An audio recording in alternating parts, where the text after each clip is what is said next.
Վարչապետ Նիկոլ Փաշինյանը քարոզարշավային հանգստյան օրը Արամ Ասատրյանի երգով ու սրտիկով սկսեց։ Թիմակիցների հետ կենտրոնում սրճելուց հետո Դավթաշեն վարչական շրջան գնաց։ Ալկոհոլ օգտագործելու հետևանքով վարորդական իրավունքից զրկված քաղաքացիներին առանց քննության վկայականը վերականգնելու խոստումից մեկ օր անց էլ խոստացավ օրենսդրական փոփոխություններ իրականացնել ու ապօրինի կառուցված տներն օրինականացնել։ Ուզում ենք օրենք ընդունենք հեշտացված կարգով։ Դե դա։ Հիմա մեր մոտեցումը գիտեք, հիմա թղթերով անօրինական է, բայց մենք էս եմ ասում մարդը տունը սարքելա 40 տարի մեջ ապրում, ինչ պետք է ասենք, ոչ չենք ասելու դուրս եկեք տնից կամ ոչ չենք ասելու։ Հիմա դրա համար, քանի որ շատ է թիվը հատ մարդիկ դիմում են, հատ-հատով միջև լուծում ենք տարիներ ատևում։ Փաշինյանին մոտեցողներից ոչ բոլորն են խնդիրներով դիմում։ Շատերը վարչապետին համբուրելու ցանկություն են հայտնում։ Մի կին օրինակ նրա հեղինակած գիրքն է շատ հավանել։ Երբ դուք սկսեցիք քայլերթը Գյումրիից, ես ձեզ չէի ճանաչում։ Հետո իմացա գիրք եք գրել։ Ման եկա, գտա ու մեկ շնչով կարդացի։ Շատ հավանեցի, դասական գրողներ կան համաշխարհային, որ շատ դժվար է կարդացվում։ Շնորհակալ եմ շատ։ Իրոք։ Նրան մոտենալու ու նկարվելու համար անվտանգության կանոններ կան։ Մարդիկ մի կողմից մոտենում են, մյուսից գնում։ Այս ամենը անվտանգության աշխատակիցների կազմած շղթայի ներսում։ Փաշինյանն ու քաղաքացիական պայմանագրի մյուս կարկառուն դեմքերը սակայն ոչ միայն ջերմ խոսքեր լսեցին։ Դավթաշենի բարձրահարկերից մեկի մոտով անցնելիս պատշգամբից մեկը մեջբերեմ Նիկոլ Դավաճան բղավեց։ Իշխող ուժի աջակիցները շատ սուր արձագանքեցին, թե դարձյալ մեջբերեմ Դավաճանը մամա դա։ Կամաց, հետևդ պայթեց, աղջիկ ջան, կամաց։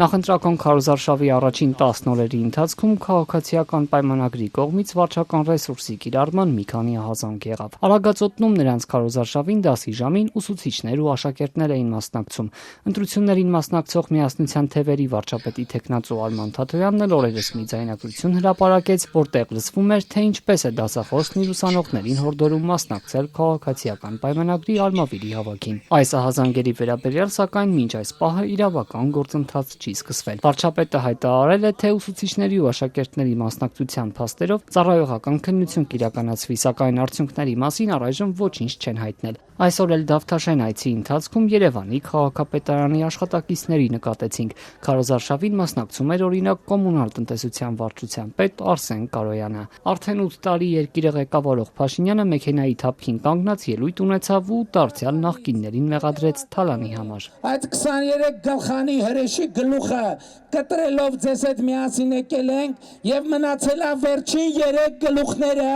եւ 2026 թվականի հունիսի 7-ին մենք այդ վերջին 3 գլուխները պետք է կտրենք։ Մենք հազարավոր կիլոմետրերով ճանապարհներ ենք կառուցել, ջրագծեր ենք անցկացրել հազարավոր կիլոմետրերով, շքամուտքեր եւ վերելակներ ենք թողել հարյուրներով ու հազարներով, որովհետեւ ես դրանց թալանչի ձեռները կոտրել եմ։ Վարչապետի տեխնացում պարտավոր է պսիխոյի թուղթ անել միջև ընտրությունների մասնակցությունը։ Հայաստան դաշինքի վարչապետի թեկնածու Ռոբերտ Քոչարյանն այսօր Չարենցավանի դահլիճներից մեկում էր քարոզարշավ իրականացնում։ Նա նույնպես վերջին օրերին կոշտ արտահայտություններ է օգտագործում։ Նախ երկրորդ նախագահն ու վարչապետը միմյանց մեջբերեմ համբալ անվանեցին, հիմա էլ պետության ղեկի մարդը մի պետություն, որը ունի մոտ 3 միլիոն բնակչություն, կարծում եմ եւս պետք է պսիխոյի թուղթ անեն։ Որ մենք այլևս գժեր պետական ղեկի վրա չունենանք, ուրիշ տարբերակ այս պատնեշ դնելու չկա։ Սոցիալական մեծ խոստումներ է տալիս նաև Ռուսաստանաբնակ գործարար Սամվել Կարապետյանի առաջնորդած Ուժեղ Հայաստան դաշինքը։ Նրանք այսօր Արմավիրի մարզում էին։ Դաշինքի ցուցակի առաջին համար Նարեկ Կարապետյանը հիմա էլ քաղաքացիների վարկային բեռը նվազեցնելու ծրագրի մասին է խոսում։ Եթե մեկը 1.5 տարի ուշացած վարկ ունի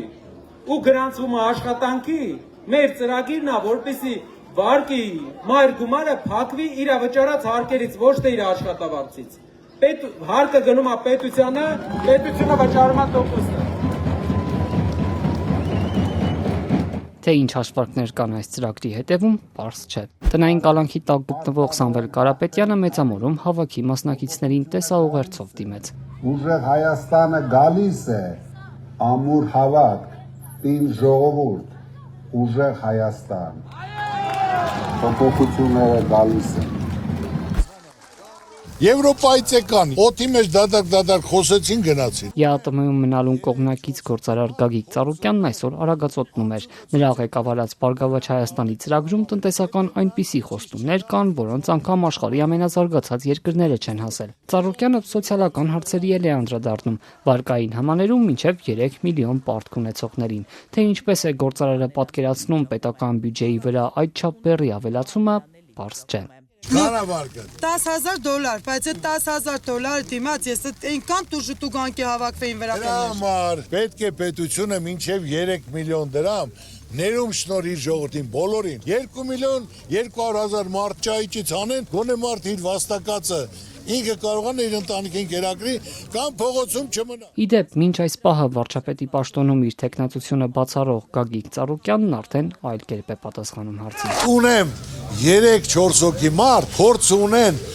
արդյունքը ցույց են տվել, որ իրանք կարող են կառավարել։ Եթե նրանց մեջից չեղավ, իմ ժողովուրդը չհամաձայնվեց, իմ թիմակիցները, այն ժամանակ որ իմ հարցը կնարկեն։